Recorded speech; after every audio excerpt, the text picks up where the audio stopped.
চিৰচেনেহ মোৰ ভাষা জননী। আচলতে ক'বলৈ ভাষা নাই। যি দুখ খবৰে ইতিমধ্যে অসম আৰু অসমীয়াক শোকাকুল কৰি ৰাখিছে। অসম সাহিত্য সভাও তেখেতৰ মৃত্যুত তিনিদিনীয়াকৈ সভাৰ আয়োজন কৰিছে আৰু সেই মৰ্মে আমি যোৱাকালি খবৰ পোৱাৰ পিছতেই আমাৰ কাৰ্যালয় অসম সাহিত্য সভাৰ যি পতাকা আমি অৰ্ধনিৰ্মিত কৰিছোঁ। গধূলি আমি ইয়াত বন্তি প্ৰজ্বলন কৰিছোঁ আৰু আজি আমি আমাৰ স্থানীয় ৰাইজৰ বাবে আমি ইয়াত শ্ৰদ্ধাঞ্জলিৰ ব্যৱস্থা কৰিছোঁ। এটা যুগৰ অৱসান ঘটিলে। অসম আৰু অসমীয়াৰ প্ৰাণৰ শিল্পীগৰাকী আমাৰ মাজত নাই। যিয়ে নেকি আমাক সাংস্কৃতিক জগতখনৰ জৰিয়তে অসম আৰু ভাৰতবৰ্ষক বিশ্বৰ বুকুত চিনাকি কৰি দিছিলে। সেই শিল্পীগৰাকীৰ এই আকস্মিক বিয়োগ অসম আৰু অসমীয়াই সহজভাৱে ল'ব পৰা নাই। হ'লেও আমি সত্যটো স্বীকাৰ কৰিব লাগিব। এই সময়ত আৰু মই বিশেষ কোৱাৰ মই ভাষা বিচাৰি পোৱা নাই। মই তেখেতৰ বিদেহী আত্মাৰ চিৰশান্তি কামনা কৰিছোঁ। গৰিমা বৌক শক্তি দিয়ক। গৰিমা বৌক আমাৰ মাজত কুশলে ৰাখক। গৰিমা বৌকলৈও মই সমবেদনা জ্ঞাপন কৰিছোঁ। জুবিন গাৰ্গৰ অকাল বিয়োগত আমি আচলতে প্ৰতিজন অসমীয়াই মৰ্মাহত হৈছোঁ। তেওঁ অসমৰ প্ৰত্যেকজন ব্যক্তিৰে জীৱনৰ কোহে কোহে সোমাই পৰিছিল। তেওঁ অকল এজন ব্যক্তি নাছিল, তেওঁ এখন মঞ্চৰ নিচিনা আছিল। অসমৰ প্ৰতিজন মানুহৰেই ইয়াত তেওঁৰ স্থান পাইছিল। তেওঁৰ গীতত জাতি মাটি ভেটিৰ কথাটো বিশেষভাৱে প্ৰতিফলিত হৈছিল আৰু তেওঁ অকল অসমীয়াৰ নহয়, সৰ্বভাৰতীয় পৰ্যায়তো তেওঁ বিশেষ প্ৰভাৱ বিস্তাৰ কৰিবলৈ সক্ষম হৈছিল। লা ইলা গানেৰে তেওঁ যিটো হিন্দী বোলছবিত এটা ভাল ৰোল কৰিবলৈ সক্ষম হৈছিল, ঠিক তেনেদৰে সৰ্বভাৰতত বিভিন্ন ঠাইতে তেওঁ হিন্দী বা অন্যান্য ভাষাতো তেওঁ গীত পৰিৱেশন কৰি অসমীয়াক স্বাভিমানক তেওঁ জাতিষ্কাৰ কৰিবলৈ সক্ষম হৈছিল। সেই এজন ব্যক্তিক আমি অকালতে হেৰুৱাব হোৱাৰ বাবে সকলোৱে মৰ্মাহত হৈছোঁ।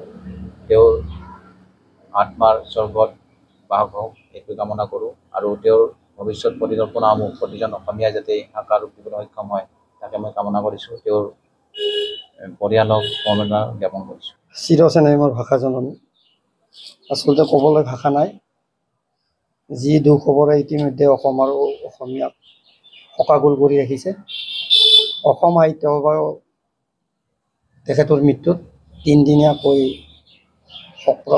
সভাৰ আয়োজন কৰিছে আৰু সেই মৰ্মে আমি যোৱাকালি খবৰ পোৱাৰ পিছতেই আমাৰ কাৰ্যালয় অসম সাহিত্য সভাৰ যি পতাকা আমি অৰ্ধনিৰ্মিত কৰিছোঁ।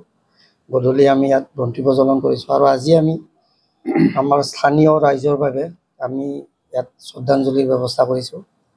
এটা যুগৰ অৱসান ঘটিলে। অসম আৰু অসমীয়াৰ প্ৰাণৰ শিল্পীগৰাকী আমাৰ মাজত নাই। যিয়ে নেকি আমাক সাংস্কৃতিক জগতখনৰ জৰিয়তে অসম আৰু ভাৰতবৰ্ষক বিশ্বৰ বুকুত চিনাকি কৰি দিছিলে। সেই শিল্পীগৰাকীৰ এই আকস্মিক বিয়োগ অসম আৰু অসমীয়াই সহজভাৱে ল'ব পৰা নাই। হ'লেও আমি সত্যটো স্বীকাৰ কৰিব লাগিব।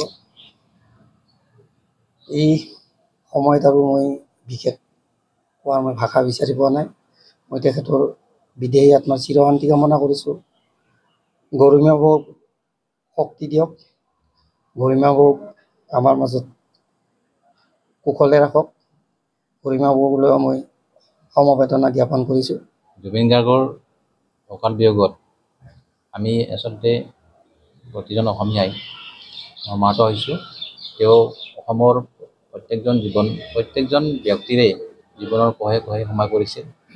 তেওঁ অকল এজন ব্যক্তি নাছিল, তেওঁ এখন মঞ্চৰ নিচিনা আছিল। অসমৰ প্ৰতিজন মানুহৰেই ইয়াত তেওঁৰ স্থান পাইছিল। তেওঁৰ গীতত জাতি মাটি ভেটিৰ কথাটো বিশেষভাৱে প্ৰতিফলিত হৈছিল আৰু তেওঁ অকল অসমীয়াৰ নহয়, সৰ্বভাৰতীয় পৰ্যায়তো তেওঁ বিশেষ প্ৰভাৱ বিস্তাৰ কৰিবলৈ সক্ষম হৈছিল। লা ইলা গানেৰে তেওঁ যিটো হিন্দী বোলছবিত এটা ভাল ৰোল কৰিবলৈ সক্ষম হৈছিল, ঠিক তেনেদৰে সৰ্বভাৰতত বিভিন্ন ঠাইতে তেওঁ হিন্দী বা অন্যান্য ভাষাতো তেওঁ গীত পৰিৱেশন কৰি অসমীয়াক স্বাভিমানক তেওঁ জাতিষ্কাৰ কৰিবলৈ সক্ষম হৈছিল।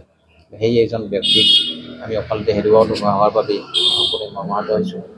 তেওঁৰ আত্মাৰ স্বৰ্গত বাস হওক এইটো কামনা কৰোঁ আৰু তেওঁৰ ভৱিষ্যত পৰিকল্পনাসমূহ প্ৰতিজন অসমীয়াই যাতে সাকাৰ ৰূপ দিবলৈ সক্ষম হয় তাকে মই কামনা কৰিছোঁ। তেওঁৰ পৰিয়ালক সমবেদনা জ্ঞাপন কৰিছোঁ। চিৰচেনেহ মোৰ ভাষা জননী। আচলতে ক'বলৈ ভাষা নাই।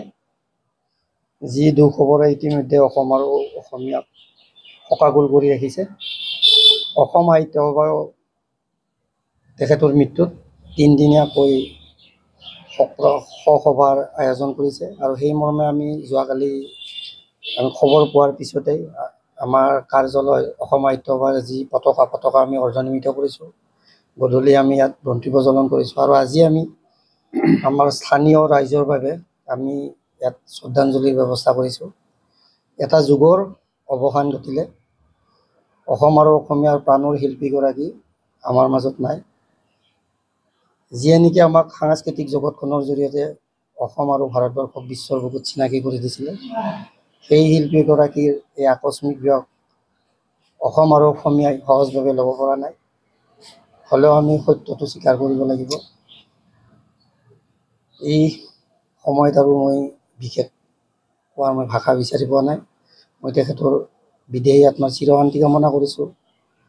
গৰিমা বৌক শক্তি দিয়ক। গৰিমা বৌক আমাৰ মাজত কুশলে ৰাখক। গৰিমা বৌকলৈও মই সমবেদনা জ্ঞাপন কৰিছোঁ। জুবিন গাৰ্গৰ অকাল বিয়োগত আমি আচলতে প্ৰতিজন অসমীয়াই মৰ্মাহত হৈছোঁ। তেওঁ অসমৰ প্ৰত্যেকজন ব্যক্তিৰে জীৱনৰ কোহে কোহে সোমাই পৰিছিল। তেওঁ অকল এজন ব্যক্তি নাছিল, তেওঁ এখন মঞ্চৰ নিচিনা আছিল। অসমৰ প্ৰতিজন মানুহৰেই ইয়াত তেওঁৰ স্থান পাইছিল। তেওঁৰ গীতত জাতি মাটি ভেটিৰ কথাটো বিশেষভাৱে প্ৰতিফলিত হৈছিল আৰু তেওঁ অকল অসমীয়াৰ নহয় সৰ্বভাৰতীয় পৰ্যায়তো তেওঁ বিশেষ প্ৰভাৱ বিস্তাৰ কৰিবলৈ সক্ষম হৈছিল।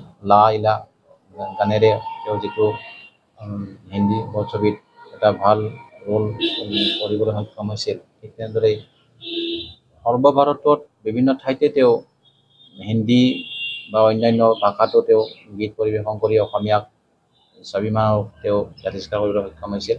সেই এজন ব্যক্তিক আমি অকালতে হেৰুওৱা হোৱাৰ বাবে সকলোৱে মৰ্মাহত হৈছোঁ। তেওঁৰ আত্মাৰ স্বৰ্গত বাস হওক এইটো কামনা কৰোঁ আৰু তেওঁৰ ভৱিষ্যত পৰিকল্পনাসমূহ প্ৰতিজন অসমীয়াই যাতে সাকাৰ ৰূপ দিবলৈ সক্ষম হয় তাকে মই কামনা কৰিছোঁ। তেওঁৰ পৰিয়ালক সমবেদনা জ্ঞাপন কৰিছোঁ। যিকোনো খবৰৰ বাবে যোগাযোগ কৰক 7099017330 লগতে 7099017110 নম্বৰত।